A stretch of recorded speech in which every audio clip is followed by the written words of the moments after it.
who better to unpick the genius of Jimi Hendrix than Professor Milton Mermikides? Thank you, everyone. Thanks so much for coming, all you guitar nerds and the normal friends and family. It's a great privilege to share the absolutely beautiful music of Jimi Hendrix with you.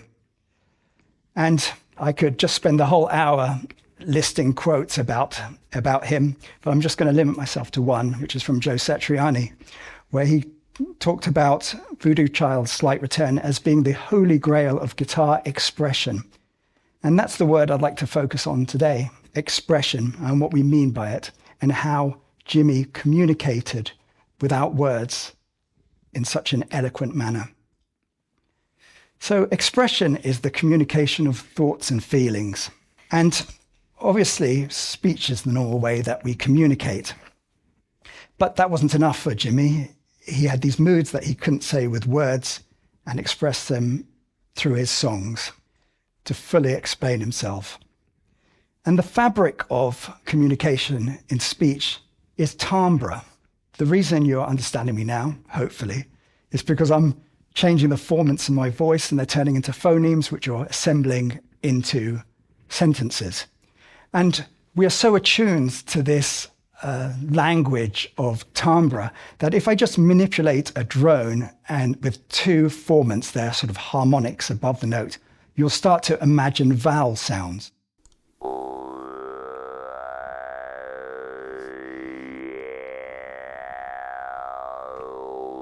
You have evolved this mechanism to turn those sounds into these units of communication. And so not only can we recognize where the sound's coming from, the agent of that sound, but specific vowels. A, E, I, O, U. And we can also recognize those vowels even when said by another person, like an adult. A, E, I, O, U. Now, Jimi could also create these formants with the pitch he was playing, the touch on the guitar, and also helped out sometimes by a wah-wah pedal. So some of his phonemes might be listed, and here are just a handful of his very many.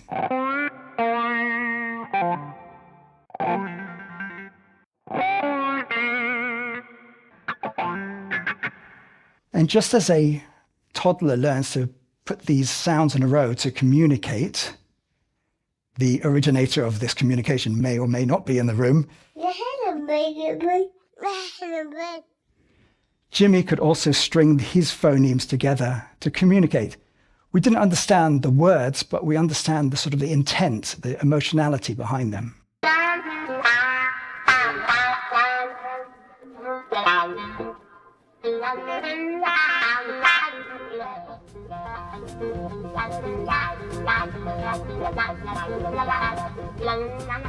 He's saying something. We don't know what, but we know how he's saying it. Think of this as a sort of mimicking of the human voice. And it has this extraordinary articulation. Listen to this. Sort of mocking. It's so beautiful.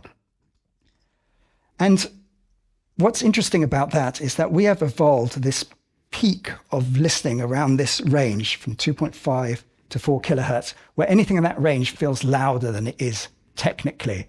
And parents will understand that because a baby has co-opted that range and it's alerting. What's fascinating is that the crybaby wah-wah pedal, the top resonance is in that range also, so you can hear it here.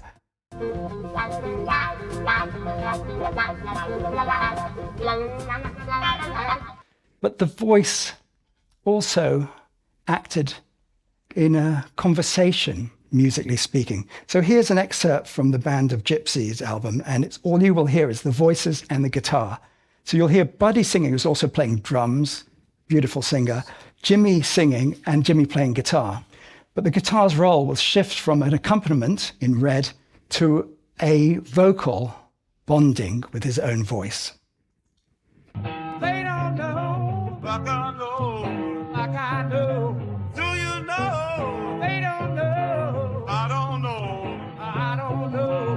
What my baby, my baby. Now the guitar's going to join Jimmy's voice. What my baby, my baby. Hold it down, baby. I just came back from, I don't know. I can't count it. Just came back in town. Looking for my Sally. Have you seen her? Have you seen her? Perfectly mimicking his own voice. And then he takes off on a solo of his own.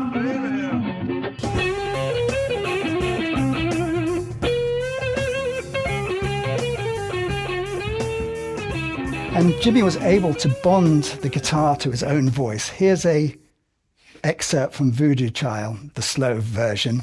You'll hear him express both in voice and on the guitar this phrase. It set me on the eagle's way. Let's hear the voice on its own. Eagle's way. And the guitar. And you'll see how it mimics its phonemes. Perfect.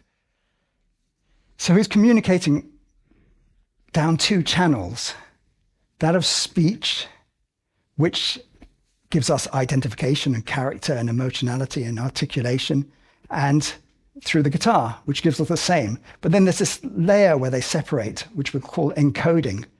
You see, when he says the sound eagle's wings, we take those little phonemes and we construct this reference of an eagle's wing.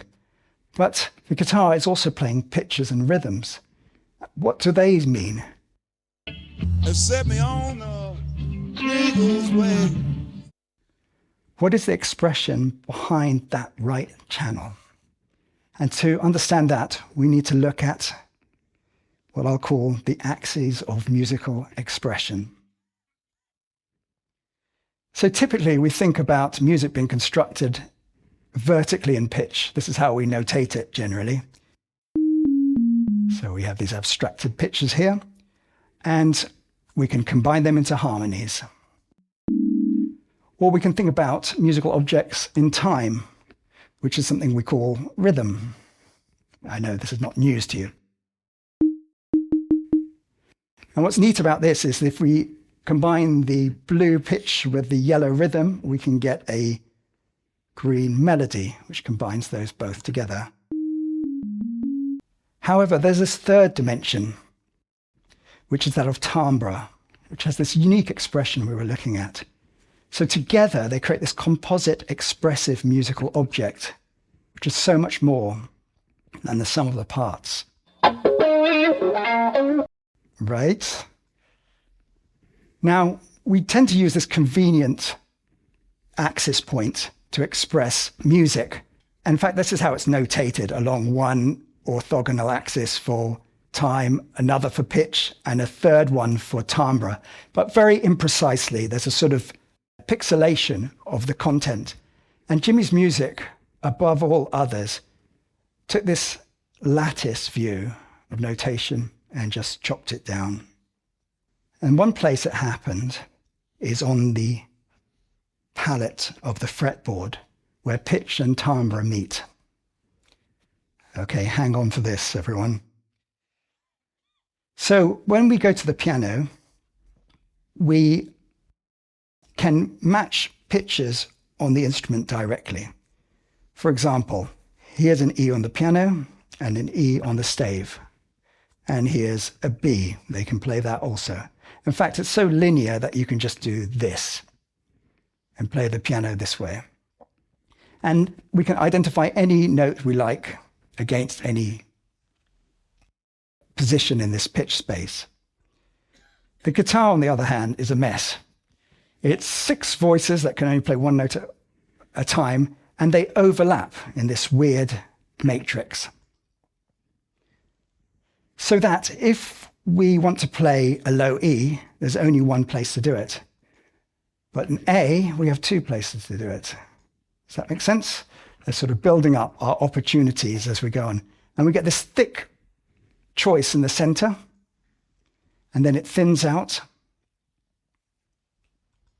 until it disappears. Here's the occurrences.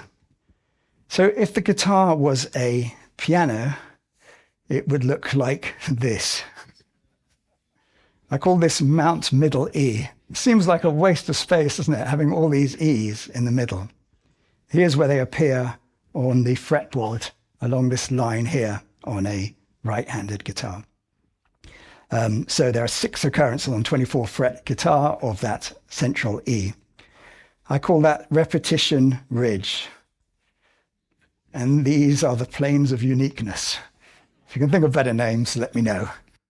So it turns out that the average note on the guitar has 2.8 locations and 9.2 possible fingerings.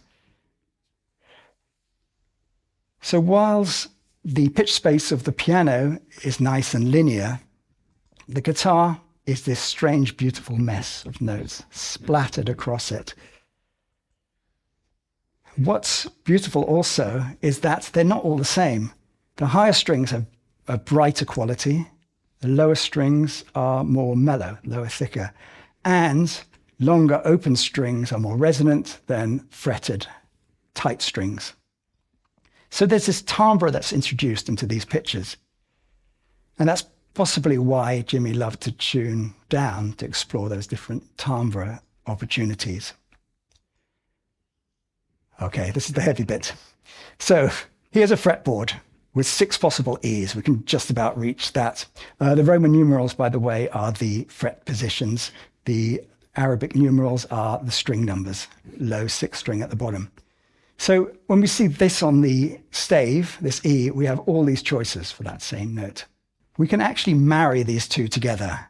If I kind of make a bit of an effort and twist it this way, still see a fretboard. What the hell is this? This I call the fretboard diamond, or why guitarists can't read music. Because when we see a stave on the, and we're reading on the guitar, these are options for some of these notes. This messier, they all sound different as well. So you can think of it like each string is a voice, but staggered. So here are the resonant open strings, and where they appear in pitch. And then move them all up. Excellent. So what we have is a near 4-octave range, just about, but way too many spaces for them. So we just compress them into here, which means there's pitch replication, which is useful for tuning.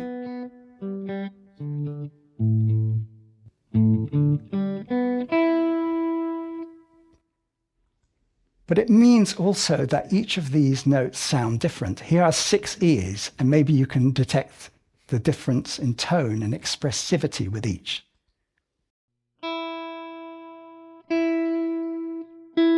Getting mellower.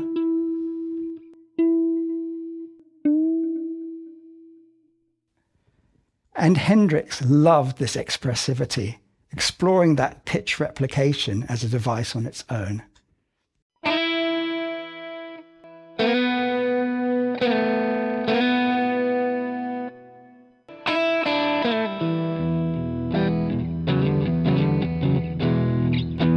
He also liked to tease out the difference, bending one into the other to create this expressive vocalization.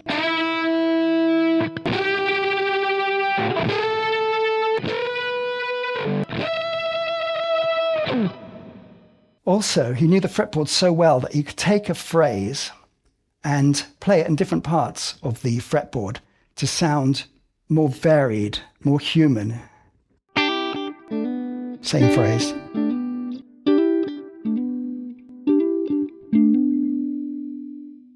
He could choose to play a scale in position, which had a certain quality,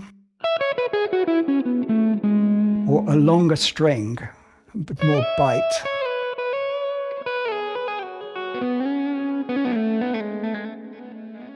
You may recognize that sort of sound that he creates. Also, open strings are always available, so he could move chords around and let those resonant strings ring through them. This G is ringing through all of these. So we're changing timbre as well as pitch.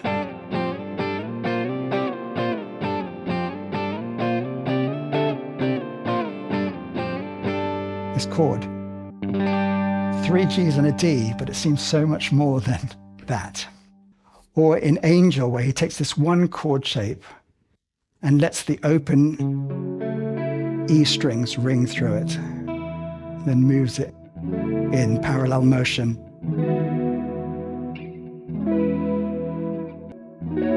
That chord.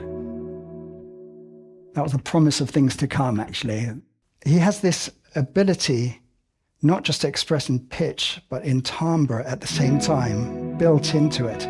And of course, this has harmonic implications for people who understand set theory. If you don't, then just enjoy the pretty colors. Oh, so gorgeous. This one chord coming up, it's just, you found this one color, which is really just absolutely so lovely. And this fluidity was embedded in his style, particularly in his early touring, where he would vamp for ages on one chord. So he explored these ways of just finding new interpretations of a harmonic place, but also his influence from Wes Montgomery's chord melody style, and particularly Curtis Mayfield's double stops, where a chord was more than this block, this harmonic block. It was an opportunity for melody. And this was aided by this technique with the hand wrapped around the fretboard. You'll notice that the thumb can now play the low string. So if we zoom into this, you can see that his other fingers are somewhat freer than a bar chord. So if you ask a guitarist to play C, if you're lucky, you'll get 2 or 3 of these. And these are like boxes, fixed shapes that can be slid around. Now we'll take this familiar one on the right. Now, most people would play it like that, like this, with a bar A chord. But Jimmy would use the thumb, freeing up a finger to ornament, which means he could play phrases like this. He could choose to play a melody on its own, or supported by a bass note. And he wasn't stuck in that position. He broke out of that box. And of course he knew the other positions too, open C major, but those he embellished. And this position, oh, it's so beautiful, the way he moves up from it.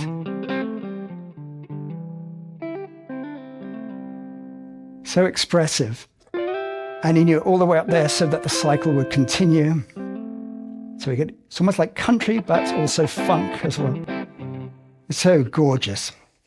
So he wasn't in a box. C was everywhere, all over this palette. And remember that they're not just the same notes, but they're different timbres.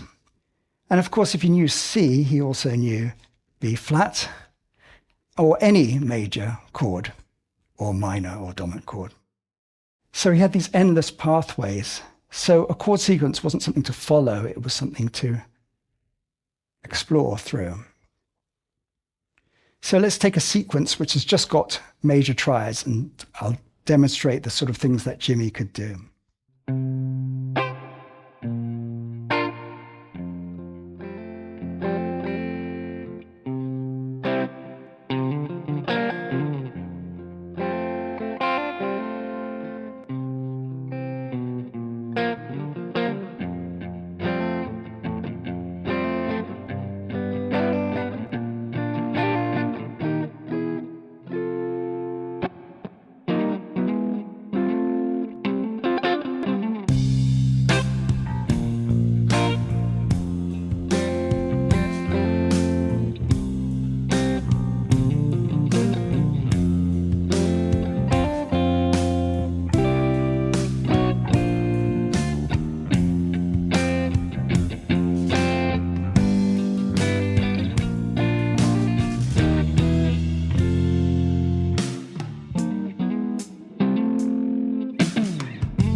So all this virtuosity and fluidity were made all the more vibrant by his groove and time feel, which were frankly astonishing. Something to explain. When we listen to music, we are relying on our age-old predictive faculties. For example, if we hear a sonic event and then another one, we expect another one to occur. We listen out for another one to occur at the same distance. We're basically seeking patterns, not just on one level, but on multiple levels. That's why it feels like we're sort of rising in expectation when we get to a downbeat or to a 4-bar section. I don't know if you feel that when you listen to music. It feels like there's these cathartic points and then these sort of weaker points along the pathway. This is a grid representation of meter and the strength of it, the sort of expectation. We expect to hear something at the beginning of a bar or at the beginning of a 4-bar section, or less so on every beat or every offbeat. That's why we have some composite feel like this. If you want to understand more of this, my second lecture of last year goes deep into this world. So what we find is that these are the strong and weak portions of a passage of, let's say, a binary meter like 4/4. We have strong beats and we have weaker beats. And Jimi knew well how to ride this wave. For example, he would hit weaker beats, like a drummer hitting beats 2 and 4. Foxy Lady hits those hard. You can hear those accented notes there.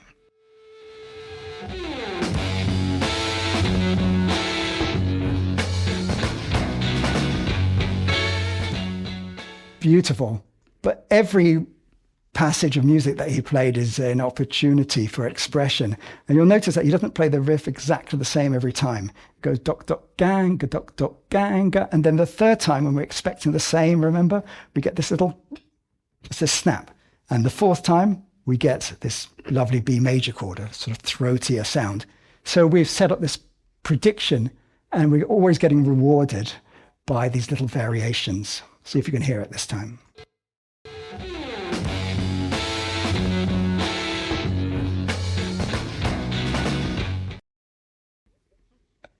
He would also keep this motor rhythm going with his amazing strumming hand, semiquavers all the way through, so he could dive into these lower territories, articulating, muting, drawing attention to these weaker beats.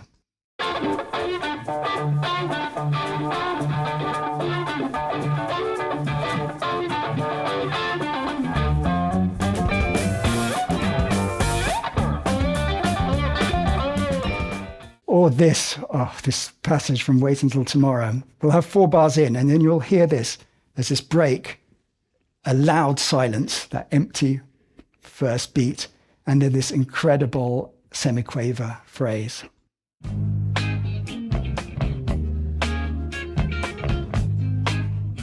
It's coming up here, here.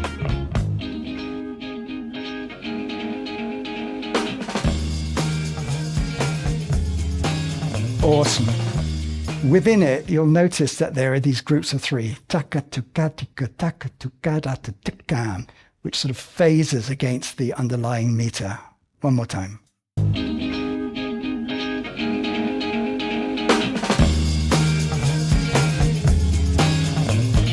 So beautiful. He could also take the meter itself and stretch it out as if he was riding a different wave at the same time.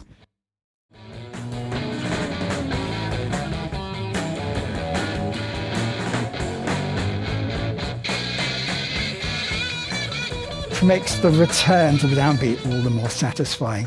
But you could literally roll a dice for his albums and his tracks and his bar numbers and find a beautiful passage. This one here, we'll hear it 2 times.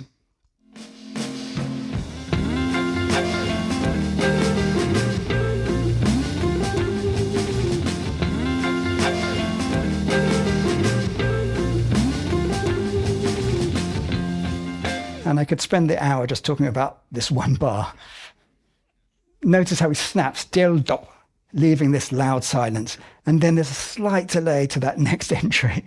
And the most beautiful thing is that rhythm isn't just the start of notes, it's how they end also. And he comes off on a semiquaver push, which is so beautiful. Just a bit later than you expect.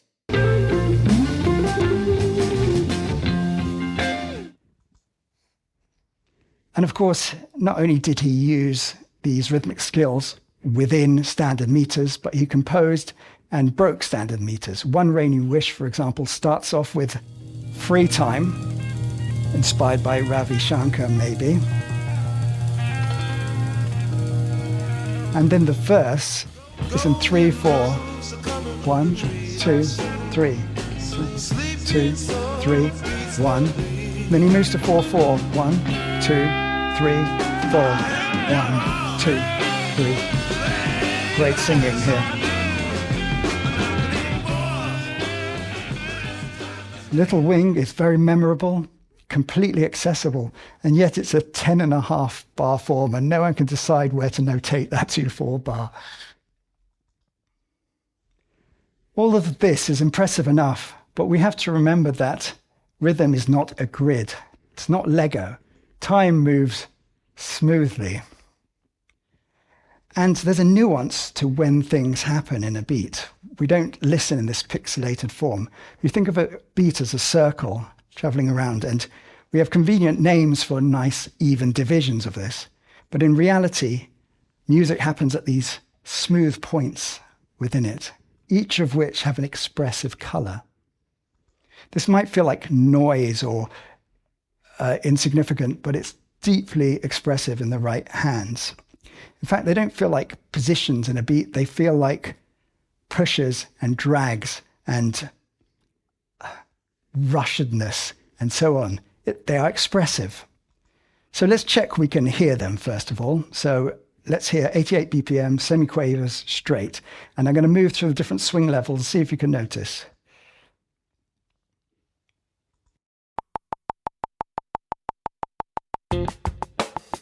Straight.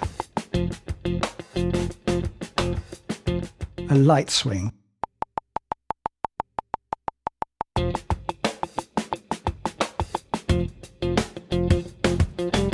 A medium swing around the golden ratio of the beat.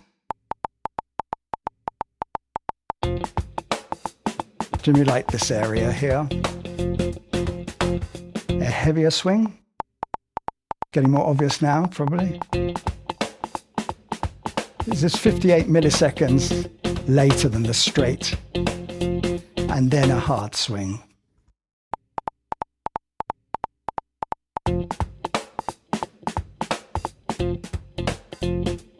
This was embedded in his playing, this nuance.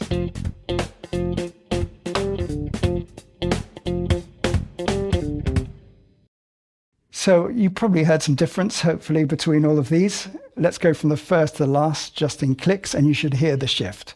See if we're all on board. Clear? So that's 75 milliseconds. It doesn't seem that impressive that we can tell the difference, but this is 100 milliseconds, which is shorter than it takes to blink your eye.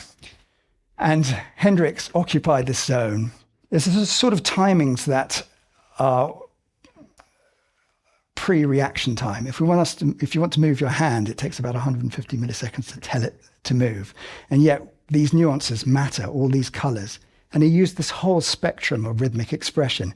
Sometimes this almost under-straight sound, like a machine gun.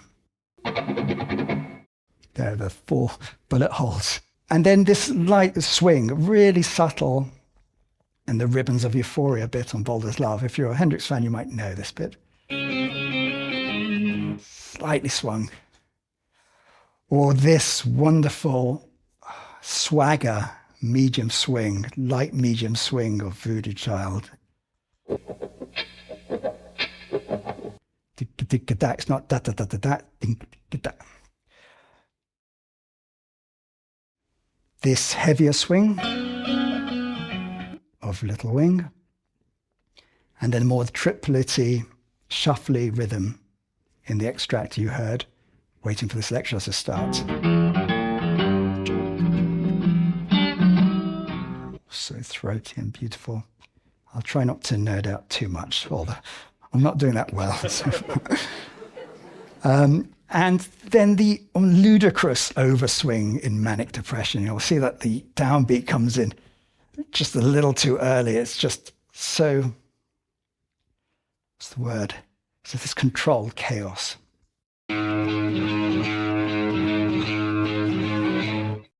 And these aren't cherry-picked. They're throughout his music, and when you hear his live versions, they follow the similar pattern. And it wasn't just embedded on the song-by-song level. Some of his pieces would switch time feel, like Little Wing, the introduction. He almost uses it like harmonic cadence, switching from a straight to a swung feel from phrase to phrase.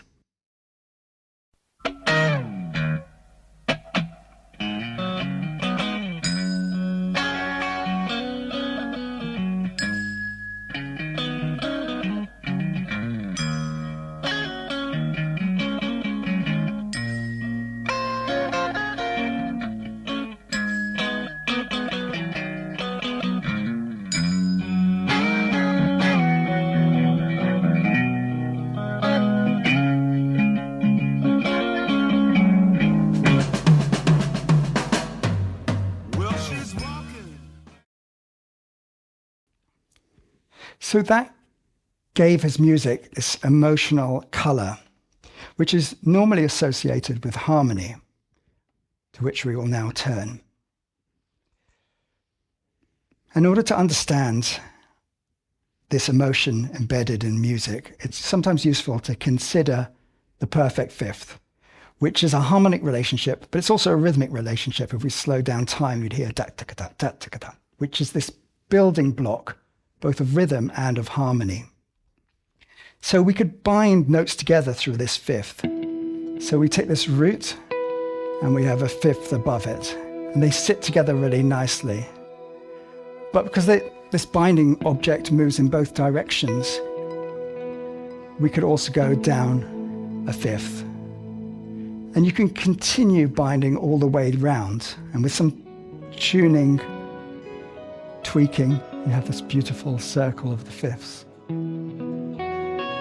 Hendrix loved these sounds. In fact, the guitar itself has many fourths and fifths along its tuning. So Hendrix loved the sound and would just stack fifths together, sometimes like this. Nice. But these notes sound different whether you're going up or down the circle. As we head to the right, they sound more bright or warm, and to the left, more dark or cool. The adjectives don't do it justice, otherwise we wouldn't need music, but perhaps you can hear the difference between these two sides.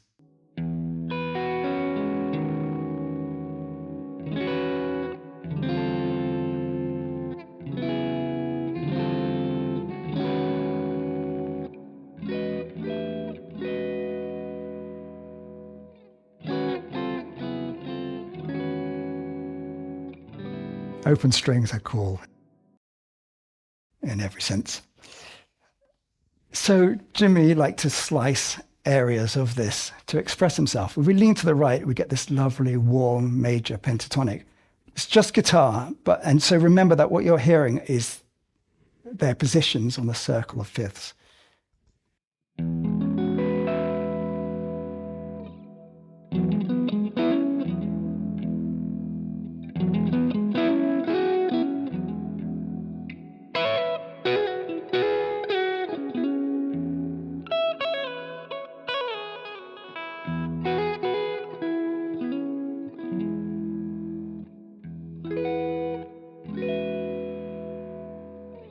Now let's move to this side. Same sort of phrases. Do you feel the mood in the room change?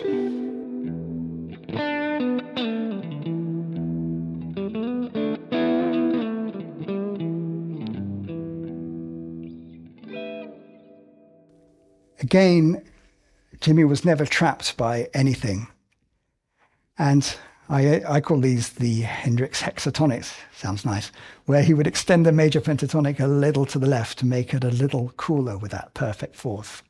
That little plaglish stuff. And the other way around, the minor hexatonic, where you would add that bright major second. And one at the top.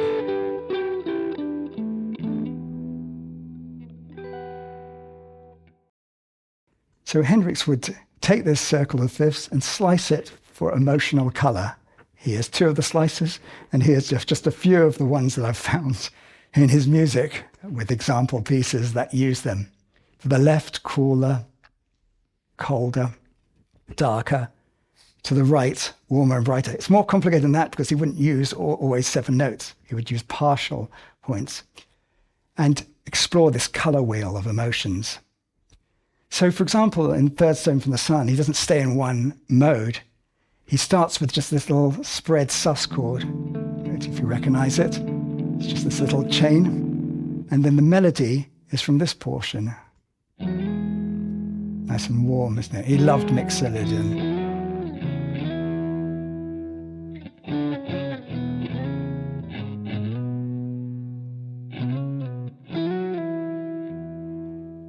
And then there's another phrase that is Aeolian, essentially. Much darker. Let's hear them put together in a row. And what's really beautiful is he switches between this Mixolydian and this Aeolian section, and then he starts soloing in a minor over that Mixolydian section, and it's that mix which is the most powerful thing.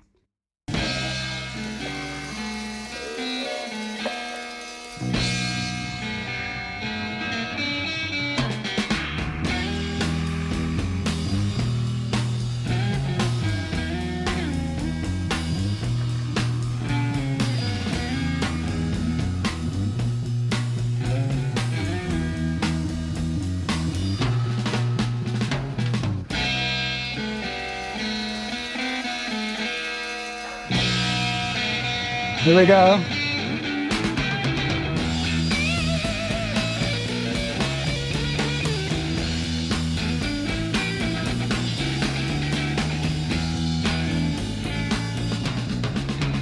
And if you don't like that, I just don't know how to help you.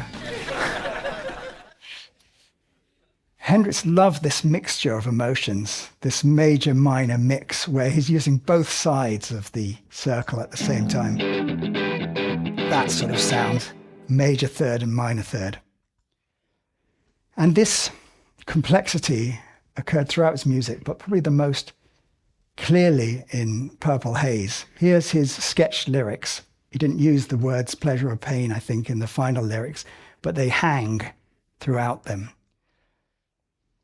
So we take these words and you'll see that the lyrics line up with them. Don't know if I'm coming up or down. Am I happy or in misery? Don't know if it's day or night, or in a different tune, love or confusion. What happens if we map this pleasure and pain, happy and misery, to this circle of fifths? Remembering that the brighter tones are more pleasurable and the darker ones are more painful or anguished. He starts right in the middle. Bass playing E's, guitar playing B flats, right in the middle of that circle, and together it sounds like this.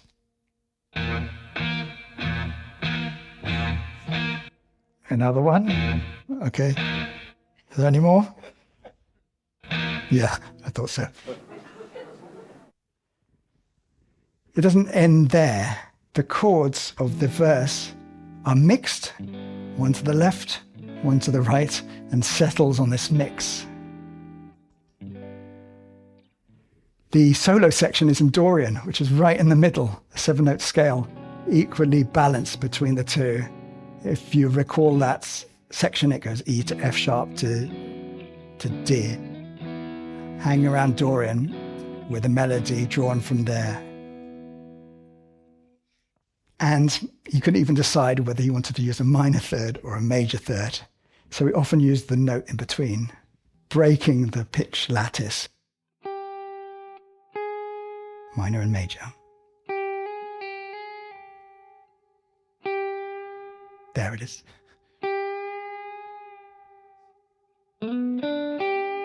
Does that sound right? That's where it goes. That's the one. And you always use this in between notes, but here it feels so appropriate on these two sides. And then there's this chord. I was going to dedicate the whole lecture to this chord, but here's 1 minute. So we'll call it the Hendrix chord, although other people used it also. Beatles' Taxman has it, and it's heard throughout jazz, but this 4-chord version is very particular to Hendrix. Low strings at the bottom, high string at the top. It's a very comfortable shape to play, and most electric guitarists remember the first day they met this chord. And yes, it has a mixed major-minor quality, but it has something more. Here are the notes of it.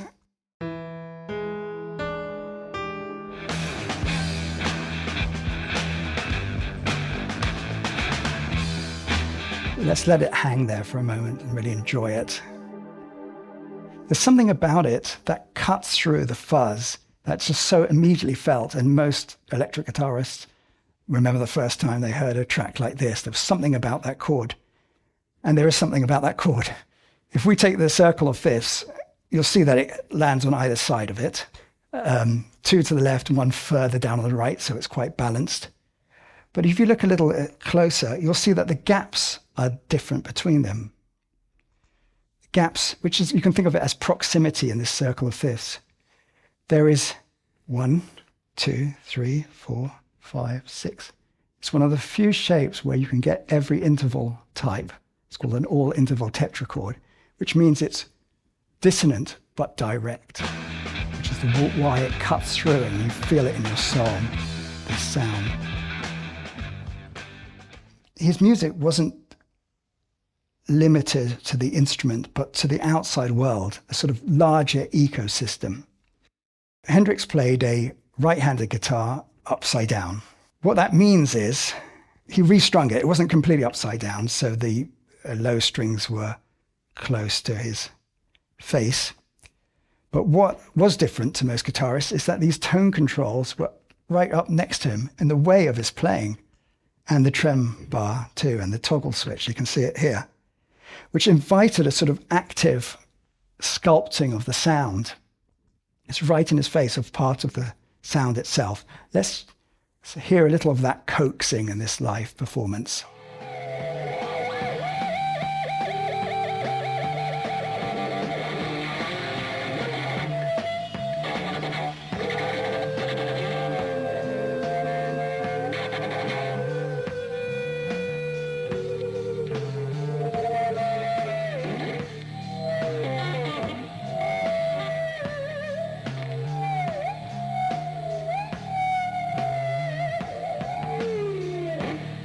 What he's doing here is treating the guitar not just as the originator of the sound, but a receiver of it, picking up the sound, the air of what he's just played, and then coaxing it.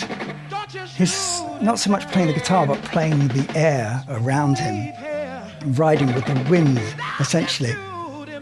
It's the most radical use of technology, as if he's sort of receiving this other cosmic force. And he loved this otherness. He might record a guitar part like this.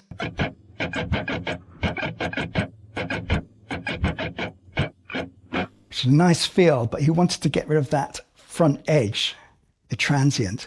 So reversed it.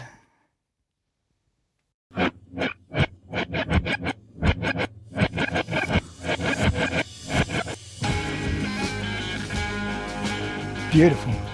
Take Voodoo Child. If we remove the effects, it sounds something like this. Fine, it's got a nice swing to it.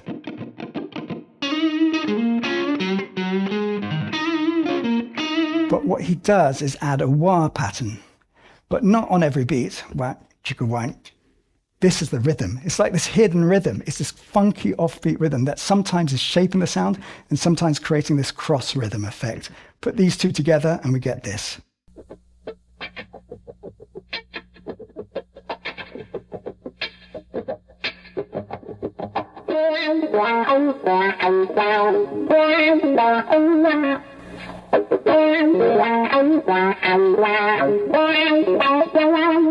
Oh, so expressive. My favorite part of this, to prove that the two parts are separate, is this one moment that I call air wah, where he makes the sound with the wah and not the guitar. There's this silence, but you'll hear this right in time. Notation struggles to keep up with Jimi Hendrix. He said he couldn't read music, but I'd like to think that notation couldn't read him. So what you'll see here is this wah-wah noise and this up-down gesturing. But what you don't see is these layers of expression, some rhythmic, some pitch, harmony, and timbre. In fact, it's hard to say where one starts and the other ends. Perhaps the most beautiful moment, in many beautiful moments, is this in Voodoo Child, where he holds this note, this microtonal bend, which is like a blues bend over this mixed mode setting, and lets it hang down through our expressive range. But to do so, he puts the wah in, not to make a wah-jah sound, but just to create a resonant filter and to keep it sustained. Whilst that's happening, he uses the pickup selector, which is something that you use before you start playing, and then you play, and then you move it, maybe. He uses it as an expressive device, not only just to waggle it around, but in this groovy rhythm. Sorry, I'll get over myself. Either side of this divide, there's this motivic unity and a mixed mode. Oh yes, and in post-production, they have it moving in space too, just to add to that complexity. Here's some of them laid out.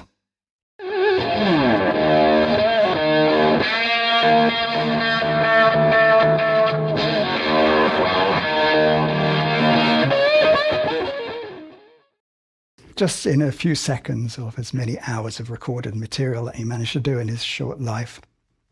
Jimi Hendrix reminds us that music is not as neat as these boxes.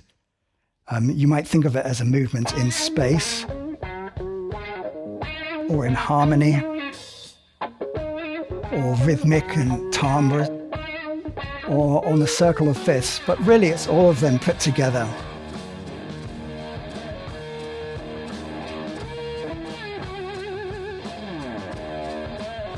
Somehow we try and fit it on that lattice, but it doesn't quite manage.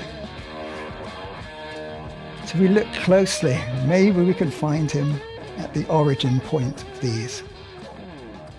Because it doesn't work in complete abstraction. We have to just go to its core. We're left with just these oscillating waveforms. These could be the 6 strings of the guitar.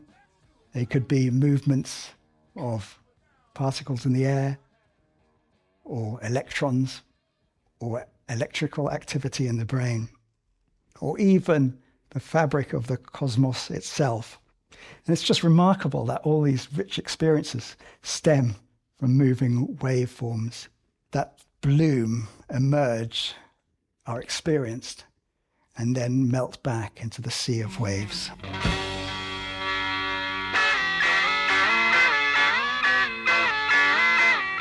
Thank you very much. Thank you. Thank you. Thank you.